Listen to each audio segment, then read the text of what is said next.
Yeah, so I'd advise you to like not like carry so much at a time. If you're gonna like check in, do what you need to do, but I do not advise you bringing a buggy or just like buying a buggy when you get there, or just making them walk. I mean, it's about time they start walking anyways. But yeah, but like by all means carry a buggy if you need it, but like literally the whole entire case, it's a lot. So basically, for first time travelers or people who's traveling for less than a week, I do not advise you to check in your bags. It's a whole process, let me tell you that. But I'm not sure what's the maximum amount of luggage. If it's 20 kg or 10 kg you're allowed to bring into the airplane. I think it's 10 kg. But basically what you want to do is that when you have a 10 kg bag, you don't need to check in. Try to like not even fill it up at all when you're going, because you're going to fill it up when you come back. You have that extra money saved, I know you do, because you plan on traveling, but buy all your shit when you're coming back. You don't need to bring extra stuff, especially if you're staying at a hotel or a friend's house. I'm pretty sure they will have toothbrushes and towels and sponges for you there, and soap and all of that. Soap, mostly in hotels. Oh my gosh, I need to make a whole separate video. I will make a whole separate video of what they do and don't have in a hotel, or what you need to pack and what you don't need to pack, just in case, for those of you who are overthinking the situation a little bit too much. Back to the situation at hand. We're talking about through the airports now, so I need to get that done. I will explain in more detail. There will be a series of these videos because I know there is a lot for you guys to know before you go into it, and I don't want you guys to be watching 20 minutes 1 hour videos. It's just long. But basically what you want to do when you go to the airport is that if you have a 10 kg bag, you do not need to check in. You just need to turn left, walk towards the liquid and stuff aisles. I will tell you what to carry inside your handbag, which will be in some of these videos. Don't worry, I will make it. But basically, I'll give you a little quick preview. Do not put your liquids inside your actual bag. That is long, and they will keep taking it back, and it's a long process for you to keep that shit together. What you need to do is put your liquids inside the handbag, and your chargers, your phone, iPad, camera, whatever, inside your handbag. That's what's supposed to be in your handbag. It's not like a extra bag for your purse and shit. Like, bring your passport, your boarding pass in your pocket. I'm sorry, I know you're more likely to lose it that way, but it's easy to access in your pocket. What you want to do in your handbag is your liquids inside your see-through bags, which will be given to you at the airport. You can do this at the table before you go into that long ass line that you have to go into, or you can do it before you go into security check. There is bags at the table for you to put your liquids inside, and usually the liquids maximum is 100 milliliters in Ireland. I know that, but in other countries you probably need to double check.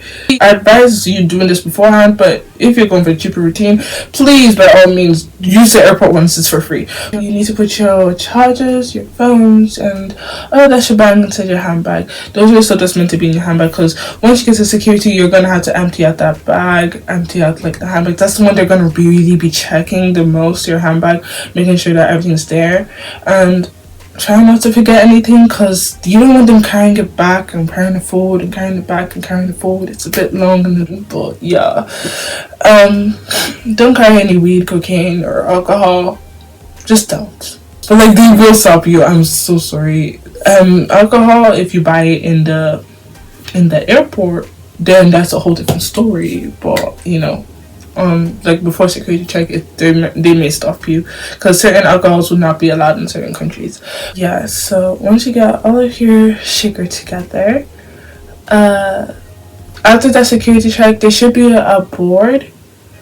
Now, I didn't mention this board beforehand because I didn't think it mattered, but before you go into security, there is a board telling you what section you need to go for the security check. To be honest, people go to a bunch of random ones. No one really checks or cares whether you're in the right line or not. Just go into security, but if they care, they care. If they don't, whatever the case is, you got through quicker. But Basically, once you get through security check, you check on the board for your gate number, which should be said beside your flight number. Your flight number should be on your boarding pass, which you use to get in before the security check. Your flight number and your gate number should direct you. There should be boards everywhere pointing to where your gate number is, usually in really huge writing above your head. So if you do have like a problem with seeing, it should be highly noticeable. But if you do have like problems or anything like that, just ask anyone. Literally, people are literally there to help you. Like, they're built to help you.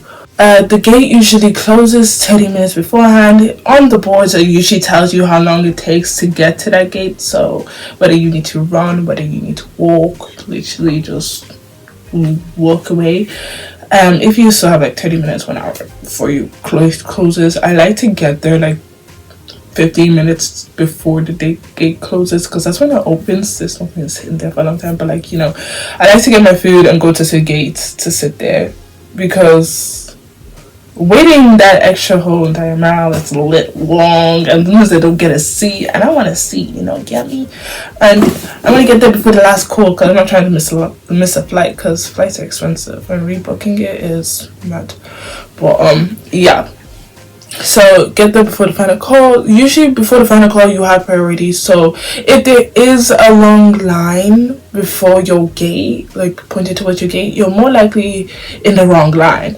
And if you do have priority, just walk up to the lady, make sure you know you're in the right line, just in case there is a situation with the flight, or there is a situation where you just don't know your line.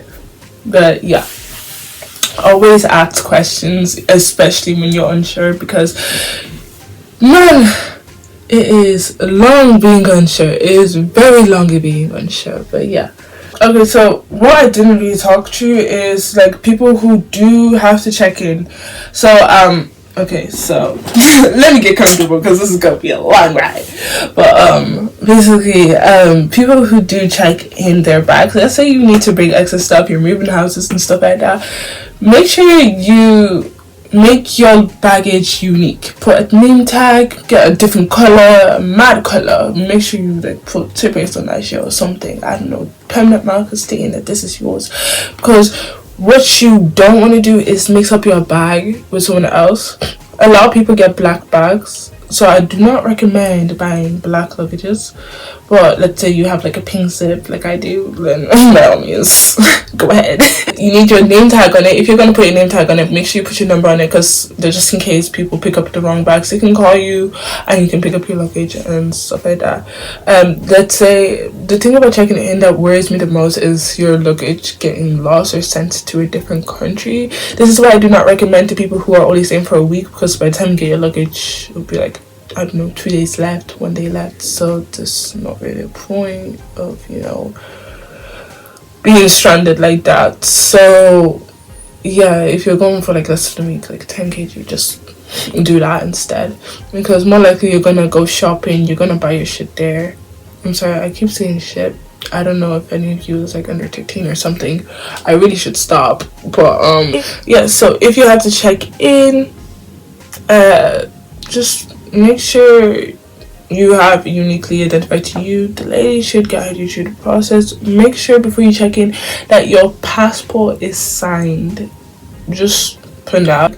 It doesn't really matter much, but if you are checking in, just make sure your passport is signed. I think if you go beyond the European border, your passport is more likely going to get stamped. I think, I'm not sure, but just giving you a heads up just in case you don't know what they're doing. And yeah, it's a situation like that. And for those of you who don't like people touching your stuff, what I did learn about my time traveling is that certain people feel like security, they have the authority to go through your stuff just in case you have cocaine or whatsoever inside of it. And let's say you don't have the whatsoever inside of it, but you still don't like people touching your stuff, you might want to buy a locket so no one can take stuff. Because I have heard stories where people would travel with packages inside their bags and people would take them out of the luggage for security check, but help themselves to take something extra that is very valuable to you for no good reason.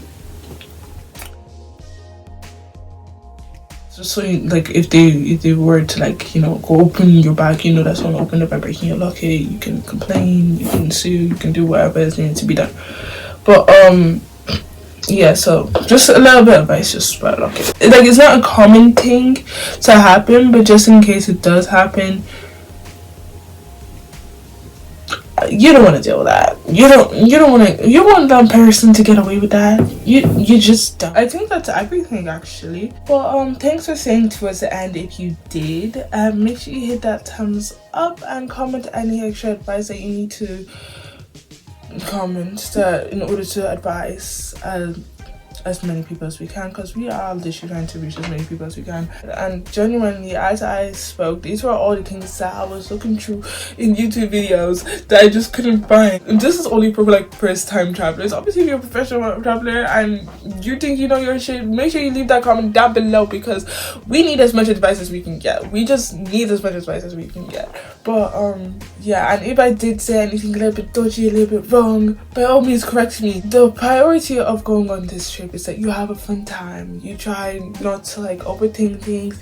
You're trying to, like, you know, get things done and over, get the important things done over, and time to have that fun. Trying to throw up your hand in the air for the Ibiza party, because you're there, you've done it.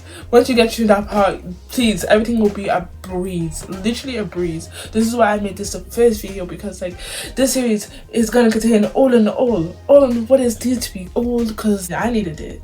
So if I needed it, who else would need it? I'm pretty sure everybody would need it. So by all means, be my guest, share this video, whatever the case is, and don't forget to subscribe if you want to stay tuned to the series or to the end of the series if you're planning on traveling in the next month or so or the next week or so. I'm glad that I could help you. My name is Stephanie once again, and yeah, if you haven't already clicked out this video, I'll see you in the next video. Bye!